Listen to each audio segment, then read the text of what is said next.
картошкадан котлет істеуді көрсететін боламын. Парақшам пайдалы, жоғалтпау үшін тіркеліп алыңыздар. Өте оңай және тез дайындалады. Алдымен картошкамызды ашып, жуып, осылай домалақша турап, бір ыдысқа саламыз, су қосып, тұз саламыз. Пиязымызды 4 бұрыштап майдалап турайтын боламыз. 4 бұрышты қылып, қалауларыңызға қарап, картошкамызды алып, суға қосып қойып қоямыз газге. Қызып тұрған майға пиязымызды салып аламыз. Пісті деген кезде алатын боламыз. Міне пиязымыз қызарып, өлді. Картошкамыз пісті деген кезімізде осылай бөліп аламыз. Суын төгіп тастап, осылай ыстықта езетін боламыз. Езгішпен. Шанышқымен де істесеңіздер болады. Түйіршік қалмайтындай қылып езіп аламыз. Піскен пиязымызды саламыз. Тағы да араластырып аламыз.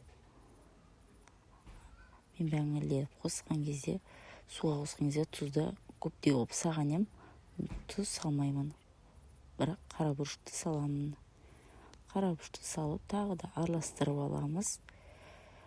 Түйіршік қалмайтындай қылып, әдемілеп. Осылай араластырып болғаннан кейін,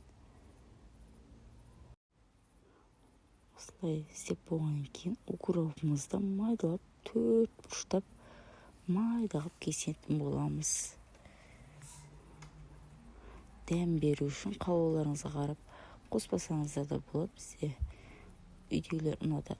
Укропты қостым.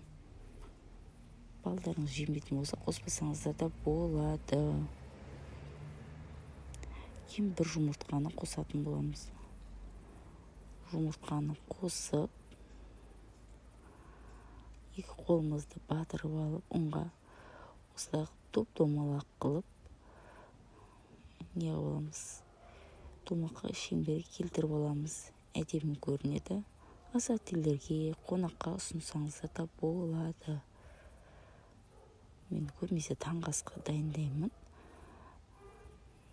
Балалар қызығып жейді. Қызып тұрған майға домалақ салып аламыз. Өте әдемі.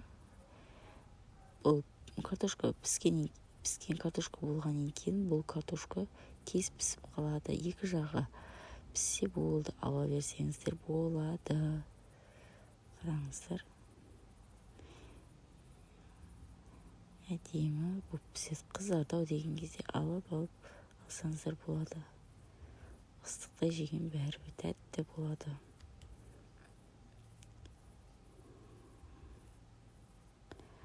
Менің парақшам пайдалы, жоғалтпау үшін тіркеліп алыңыздар. Алдағы уақытта көптеген видеоларды түсіретін боламын.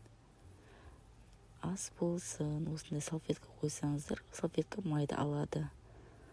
Қараңыздар, міне, дәмді, керемет. Ас болсын, парақшам пайдалы, жоғалтпау үшін тіркеліп алсаңыздар болады.